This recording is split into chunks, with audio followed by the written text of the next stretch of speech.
Welcome back sa akin channel. Angel Grace here. And today guys, gagawa tayo ng another reaction video. And pagpasensya nyo na yung aking boses kasi medyo may ubo pa talaga ako guys. Kaya ganon. So, ang gagawin nating reaction video or pag-uusapan is about dito sa isang babae guys. Ano siya? Ang reklamo ni Kabit, sinupalpal ni Legit. Alam nyo ba guys, talagang mismo ang Kabit pa talaga ha. Siya talaga mismo pumunta kay si Raffy Tulfo para siya yung magreklamo doon. Alam nyo ba kung anong nireklamo niya is, kasi daw, pinost ni Legit yung pagmumukha niya sa social media. Alam mo, siguro kahit ako, kung ako yung Legit, ipupost ko yung pagmumukha mo talaga kahit sa ang social media yan. Yung pagmumukha mo na, tapos lagyan ko pa ng caption ha, na be aware of this woman kasi mang-aagaw siya. Kasi kahit alam niya na may asawa na yung tao, pinatulan niya. Ano bang meron dun sa lalaki? Bakit niya pinatulan? Siguro maintindihan ko kung hindi niya alam, kung sinabi nung lalaki na wala siyang asawa. Siguro maintindihan ko yun. Pero, alam mo naman pala na may asawa na yung lalaki, tapos may mga anak pa. Kaluka ka, girl. Ayan, napakatanga mo talaga, no? Ano bang hinahanap mo dun? Ano bang meron dun sa lalaki? Ba't mo pinatulan? Tapos, nagagalit ka kasi pinus yung mukha mo. And then, ikaw pa yung may talagang may guts na pumunta dyan, ano, at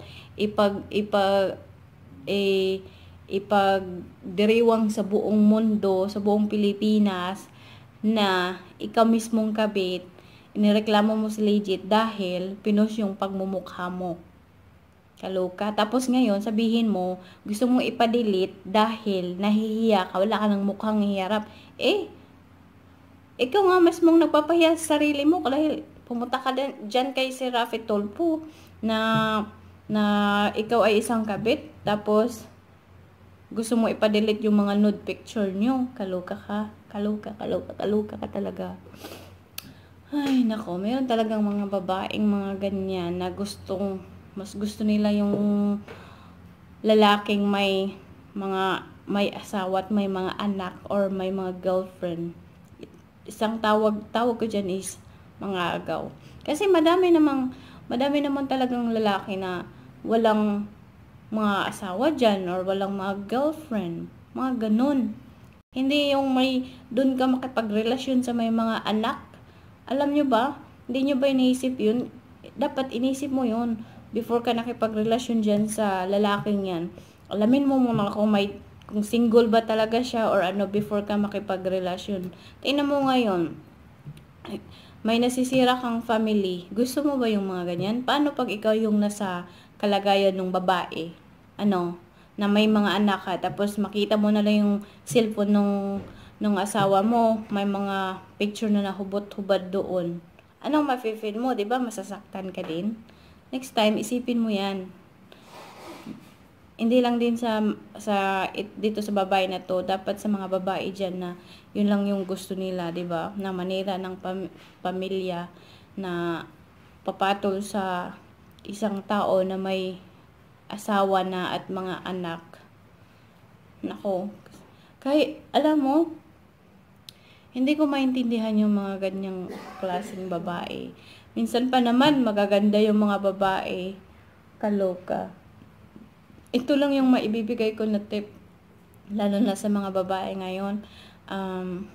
Huwag kayong pumatol sa isang tao na alam nyo naman na may asawa at mga anak or kahit dun sa taong may girlfriend. Kasi isipin nyo na may nasasaktan kayong tao. Hindi yung basta-basta na lang kayong papatol kahit alam nyo na may asawa at mga anak. Kasi alam nyo ba, ang kawawa doon yung mga anak. Sinira mo yung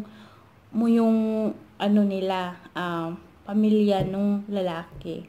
Or kayo naman mga lalaki, alam nyo naman na may asawa at mga anak kayo, wag naman kayong ganyan. Wag nyo naman saktan or sirain yung sarili nyong family.